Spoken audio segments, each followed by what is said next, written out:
Yes, just say yes. Don't say, sure, no problem, and jump, but say yes. And then make a plan, figure it out, be open. If you don't get all the yeses, say, well, if not yes now, maybe yes in a little bit, or maybe not yes the way I thought it would be. Has your life, your dreams been interrupted? Good news. It is possible to reinvent our lives. People are doing it every day, and some are brave enough to share the struggles, disappointments, and challenges. If you are looking for a new beginning, a do-over, or to rediscover your passion, maybe even find a new one, then grab a cup of coffee and let's talk. Interrupted, Act 2, Reinventing Your Legacy, with your host, Coach Lori. Barbara Boyle is the author of, are you ready for this? PinchMe, waking up in a 300-year-old Italian farmhouse. Barbara, I am so excited for this story, and we know that there was something that took you there, but tell us about it and about your life now. Thank you, Lori. It's so nice to be here. So nice to meet you. I feel almost guilty. I'm just living this dream. I have to be careful that I don't sound like a Pollyanna or like I'm boasting. It just has happened and evolved in such a wonderful way. I just so appreciate every day and enjoy it and feel really, really lucky. I guess some people say blessed, but also took a little risk, a little guts, and it was all worth it. So I'm a fan of your whole idea of interruptions as a notion. My whole life was kind of had going along perfectly fine. Something happened and there's the turmoil for a bit, and then it's always a step up and it's always a better thing in the end. I think of interruptions as opportunities for the most part as they come along. If you can get your feet back on the ground and catch your breath, look around and see what there is. And in my life, half a dozen times, I would say it was interrupted, has always been for the better, always. You have this book, and I don't want to give away the whole book because I want people to go get it. But before I go into that, I love your gratitude. And I think it's really easy to take any situation to the negative. And people like that. People thrive on that. But you're like me, we turn it to the positive. What is good about it? And having gratitude, even in times when I didn't feel exactly grateful, but I spoke gratitude is important. And, it sounds like that's kind of where you're coming from too. It's kind of who I am. Maybe a West Coast girl like you, grew up with a wonderful family. I had many things that I was fortunate about in that I was a nice middle class family, good parents, nice school. I liked my friends. I liked school. And that could be boring. Now, that doesn't say I didn't have to work really hard, because I did. And it doesn't say that I didn't have some very terrible and unfair things happen. I mean, some are like murder mystery types things that have happened. And you take them. For me, I put my nose to the grindstone. I focus. I get the job done. I get it over and say, okay, where am I now? And inevitably, strangely, it really does make you stronger, or makes you grateful, or just takes you down a whole different path that you would never expect it. Well, for some people choose that. Some people choose to stay in the mire. That's what attracted me to your story is you had some really big things, but you decided not to stay there. And you also didn't skip over it. You didn't turn your back on it. You walked through it, and then you had all these things that you made happen that you looked towards. And I think that that's very telling of you and your character. Thank you. I don't know if it's a character thing. It's a survival thing for me. You have to feel it. And like you say, you go through it. You can't ignore it and say, oh, la-di-da, everything's fine.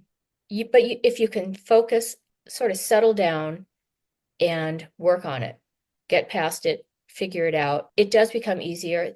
The scariest part in my life of anything is when it's unknown and you're not sure, and this is weird, and it could be bad, it could be terrible. And the more you know, the more you're empowered, and the more you can say, okay, so this is the deal. What am I going to do with it? Am I going to curl up and cry maybe for a little bit, or maybe late at night when no one's around, or even with my best friends or my husband? Yeah, there's those moments. But you can spend your life wallowing, or you can choose to, I think, sort through it as best you can, know that it's not perfect, know that this is what can make life interesting. And it seems like the universe rewards you for that. Somehow, I don't like to use the term suck it up, but kind of suck it up for a while, suddenly something you would have never anticipated sort of falls on you. So tell us about that. Oh gosh, some details. I don't know, but no, I had a marriage not work out, and it was very sad for a lot of reasons. He was terrific, but it wasn't meant to be. So what happened is we sort of sorted it out. I ended up taking a job in Europe that ended up kind of separating me from my peers because I now have internet. I was in advertising for 36 years. And now I was a writer and a creative director who had international expertise. Not like I'm a business person that studied that. I just was living in Paris and Germany. So because of those things, I was able to have this fantastic job that then followed me the next 20 years. So had I stayed married, had I done sort of the planned, predictable, go to work, come home, I'm sure I'd have had a wonderful life. It just would have been less interesting. That's just one. I mean, I see a pattern of those things, and we could spend hours in therapy talking about things that happen. I think the key is just to have the mindset that this isn't anything that punishes you or that you deserve or that you somehow brought on yourself, but know that it's part of what life is. It just, there are bumps in the road. There just are. And if there weren't, I don't know, wouldn't that be a little boring? I mean, So every movie, every book, just about, there's some interruption. that's exactly right. And it's what drama is made of.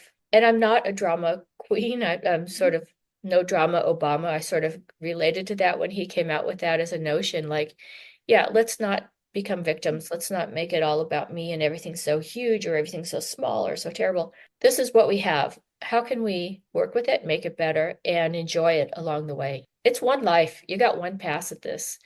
And the years are ticking by, and you look back and go, they've been pretty good. And I look around now and go, shoot, I could have never guessed my life would be so amazing. Midlife, after my marriage dissolved and I was, living in Europe, I realized I needed to get back to be closer to my parents. They were getting older. So I left Europe, came back to San Francisco.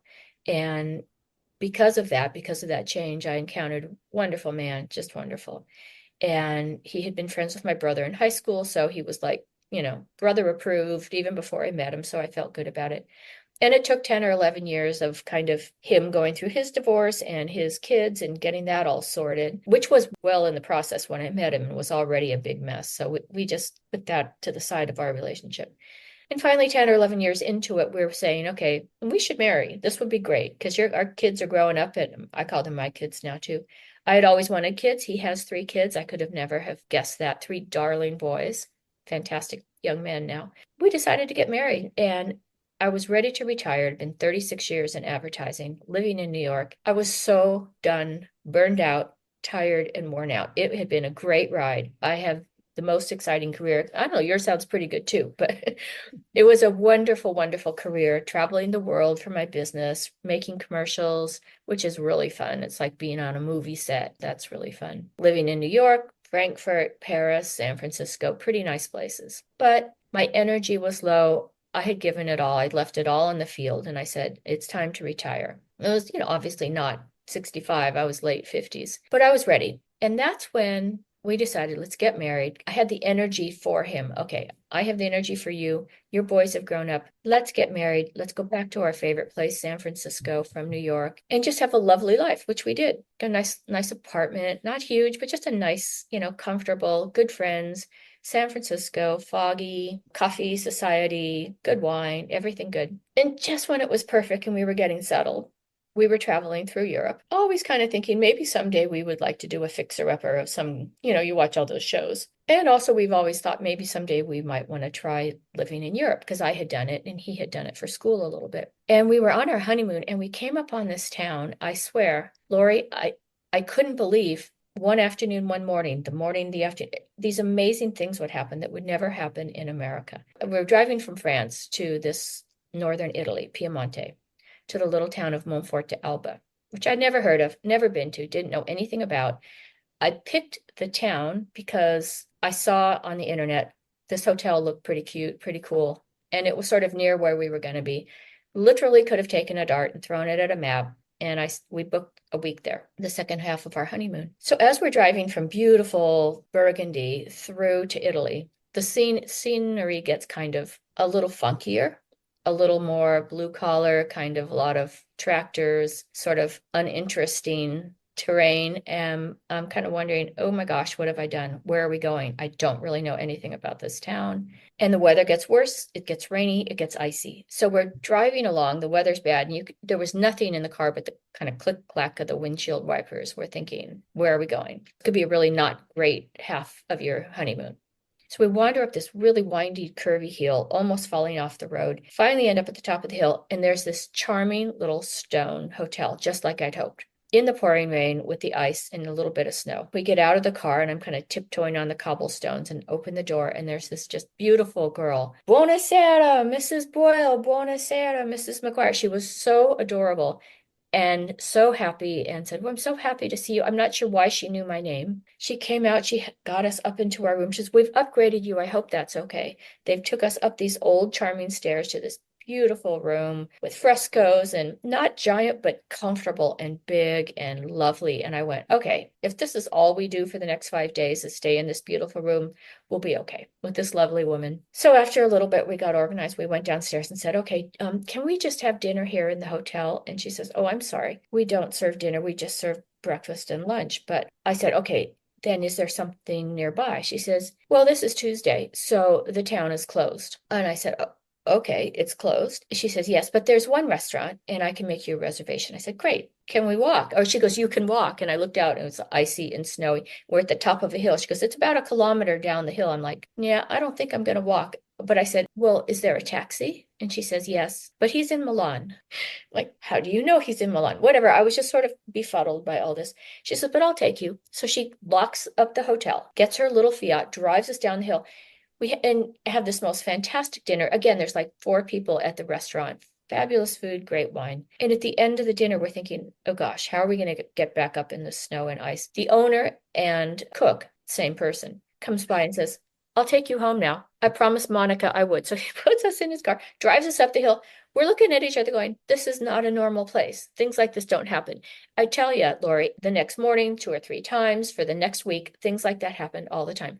Charming, kind people, beautiful situations, incredible food. I mean, the best food I've ever eaten. I still miss it, even when I'm not there. I'm home in Italy.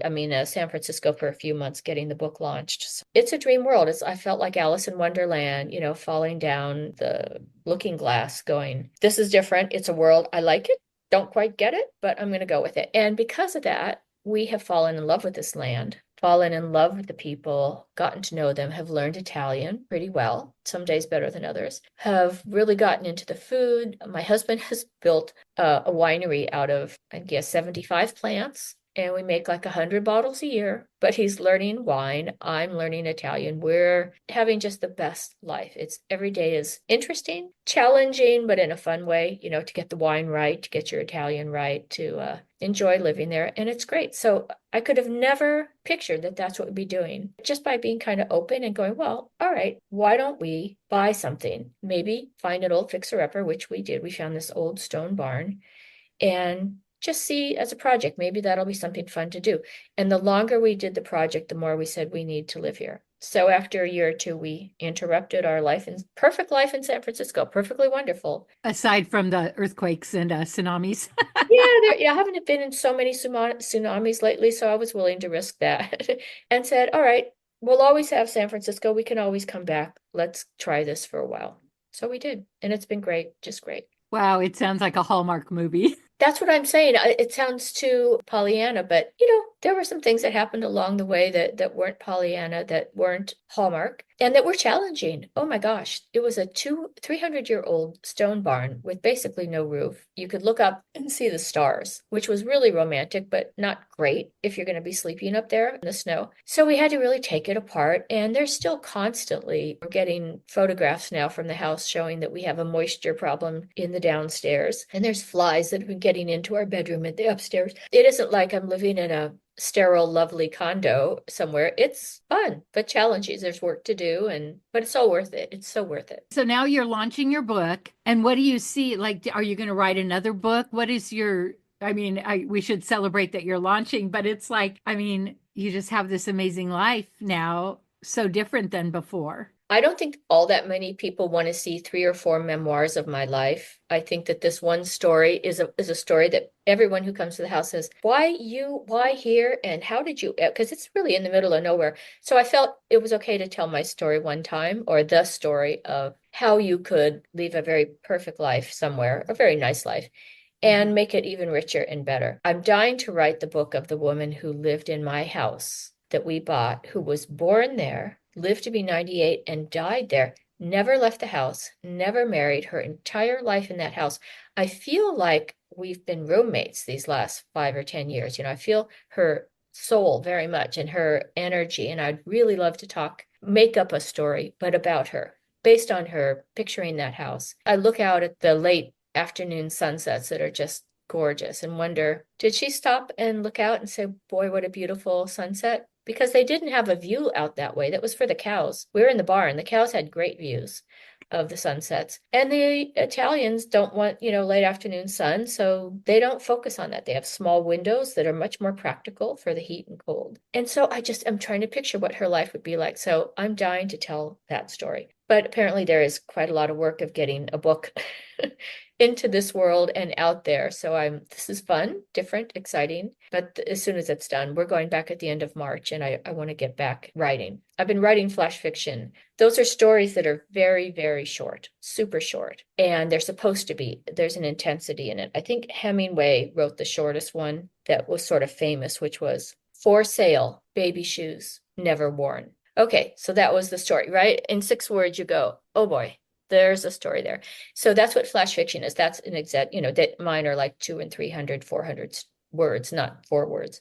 Of course, he's a genius. So those have been fun. I've written some flash fiction about living there and about what might have happened, or, the hunters I see on the side of the road, or some of the characters I meet. I write flash fiction. So that's been kind of fun to keep my hand in. But I really want to dig in and write a really nice story about something that has happened in the last 100 years in that beautiful part of the world. I'm sure there'll be many opportunities for different stories about people and about the wars and about hunger or food or the ups and downs and how they endured it, how they made the most of it. Right. And the history. I know. And when we're going through what we're going through as a country now, and the division and the anger and the hate, obviously it's not a civil war time, but I thought it might have been for a little bit. But I think about the Italians. They have literally in their backyard, people parachuting and coming in and taking food and, taking their young daughters or whatever. I mean, some terrible, terrible things in their backyards. And we are sitting here in America going, well, we're going to have some rights taken away, or we're going to have some laws passed we don't like. And you say, well, it could be a lot worse. And I watch how they live, and they keep their family close and healthy and strong. They keep their religion, they keep their appreciation of food and what the earth gives you and giving it back, treating it with respect. They're way, way greener than we'll ever be. I mean, it's fantastic. So I'm learning a lot from them. And I think a story like that over the last 100 years, what she went through. And, I think she was a pretty happy woman in the end. She made goat cheese at her house in our living room. She was making goat cheese. Oh my gosh. I love this. I will be signed up to buy it because I love books like that, because it's like you don't really know, but you fill it in with the history. Right. And it sounds like you're really attached to her and this feeling of what she was about. And I bet she had some interruptions in her life. No doubt. No Yeah. doubt. And yet she was born and died in the same home. That's a very interesting 96, 98 years, I can Mhm. imagine, that she would have endured. Where I'm sort of the opposite. I've lived so many places that if I'm not happy, I move here, I move there. And for her to have to hang in there and make it a rich life. And she's quite beloved in town and quite respected and a little Mhm. bit tough, but Mhm. strong. And she made it, she had lived a good life. So Well, and when you and your husband made that move, you were older. And I think sometimes it's easy for people when they're in their second act, they maybe want to stay comfortable. And you were willing to kind of take this risk. And like you say, yes, it sounds like a Hallmark movie, but there was issues and problems. Nothing is ever like easy. But I think something you said earlier that is kind of a passion for me is taking that risk. Like sometimes if we take that risk, maybe the thing doesn't open up, but maybe something else does.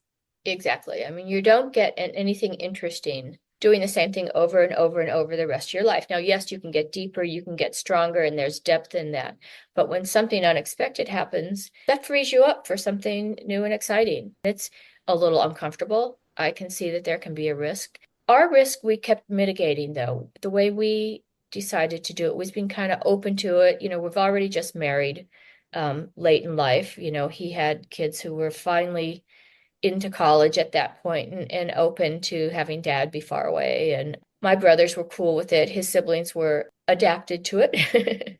And his mom really understood it and was very sweet, even though she was older. We said, okay, that's a risk. But we also said, how can we mitigate it? For example, we just we bought the home, which wasn't very expensive at the time, and decided, well, we'll at least put a new roof on because that's the first thing to do. So we put the new roof on. We figured worst that can happen. We always would say, what's the worst that can happen?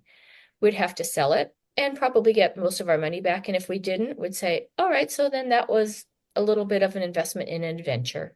Maybe we lose 20,000. That's like a really fantastic vacation and it's worth it. So we made those decisions along the way. And once the roof was on, we're like, yeah, why don't we finish the interior and see what we have? So we started doing that. We'd be going back and forth between San Francisco and Milan. And each time we were there, I wanted to stay longer.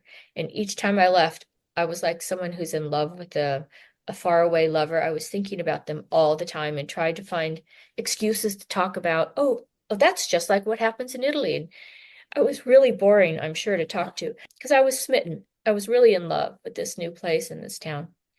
And we just fell deeper and deeper in love. It just kept drawing me back. So we'd come home for a month and then we'd have to go back again. Okay, great, pack up. And you could only do it so many times. It's not an easy flight or a cheap flight. So we did it 2 or 3 times a year. And after a year or two, we're like, why don't we go for 2 months this time? And we had negotiated with the people next door who are now our dearest friends as well, who sold us the house because they had it inherited. Somebody left it to them. The woman who died there and lived there left it to them because they took such good care of her her whole life. They didn't need it, so they sold it to us. And we have now become dear, dear friends. And they're always helping and always showing us stuff and keeping an eye on the house when we're not there. But we also negotiated in the contract that we asked, did they have a room where we could stay when we were there? And they, in fact, had a little father-in-law cottage, which was attached with a tiny kitchen, itty bitty bedroom, and a little sitting area. And we could sit from our room and look at the house and watch the construction going on. So that was ideal.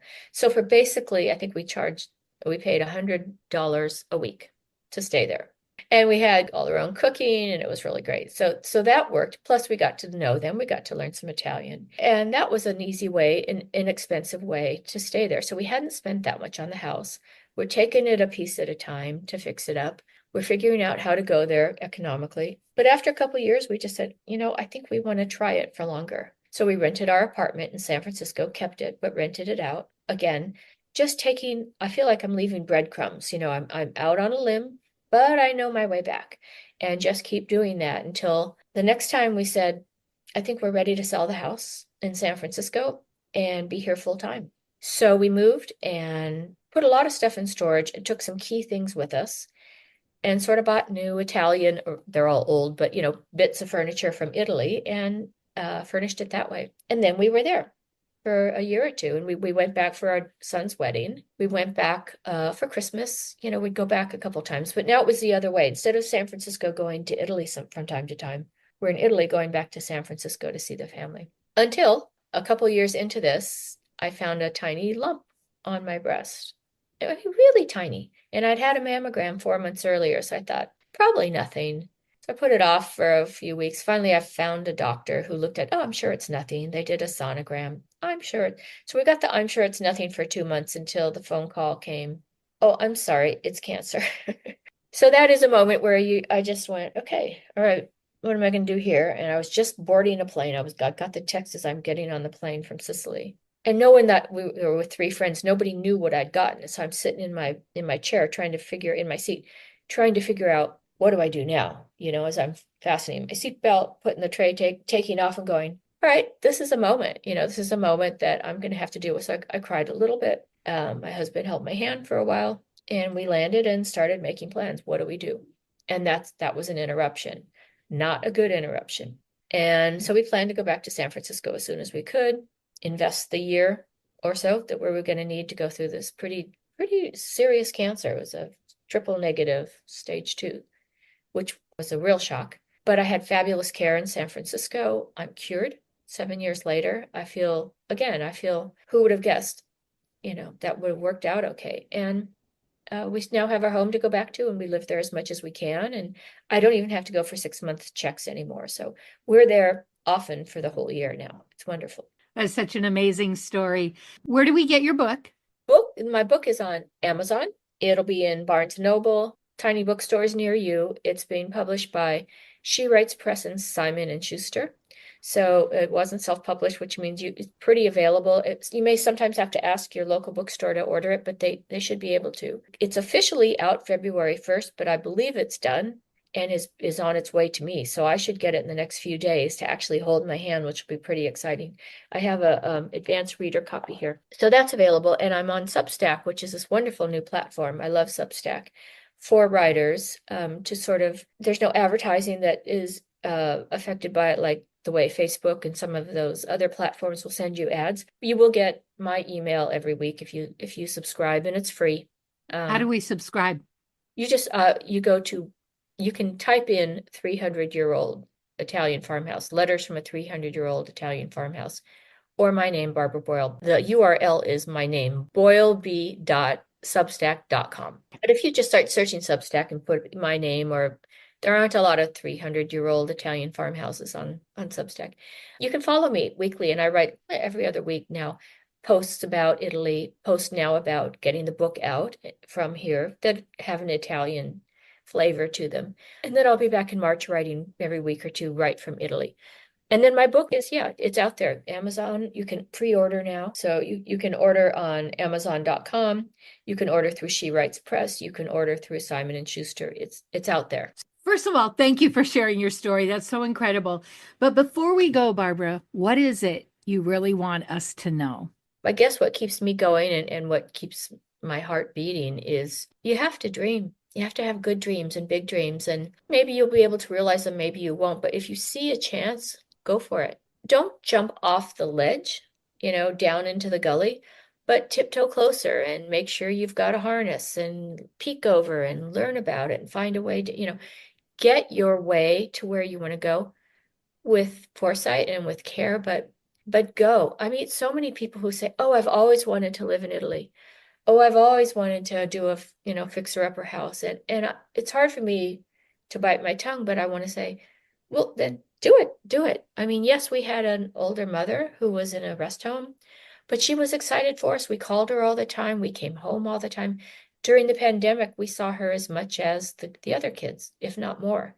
So, and our kids are so happy to come visit us. For the first year or two, we put into our budget that we would pay their airfare to come visit, but now they're doing just fine. They're doing really well, and they can fly and they can bring their kids. So they're coming, and we come back and forth. So we see them almost as much as we would if we were still in our little apartment from 15 years ago. It's really doable, and it's really worth it. My life is so much richer and more interesting and more challenging in a good way than I could have ever thought it would be at this stage in my life. My career was great and exciting, but over. So what defines me now, and what defines me is this beautiful place that we get to live in, these wonderful people that we get to know. I love it. You just said yes. Yes. Just say yes. Don't say, sure, no problem, and jump, but say yes. And then make a plan, figure it out, be open. If you don't get all the yeses, say, well, if not yes now, maybe yes in a little bit, or maybe not yes the way I thought it would be, but maybe there's a different yes that's waiting for you. So go. I love that. I love that. If you love this podcast, here's a big ask. Will you share with your friends and family, subscribe, give us a review, and a 5-star rating so that others looking to reinvent their lives will be able to get the help they're looking for? Thank you in advance.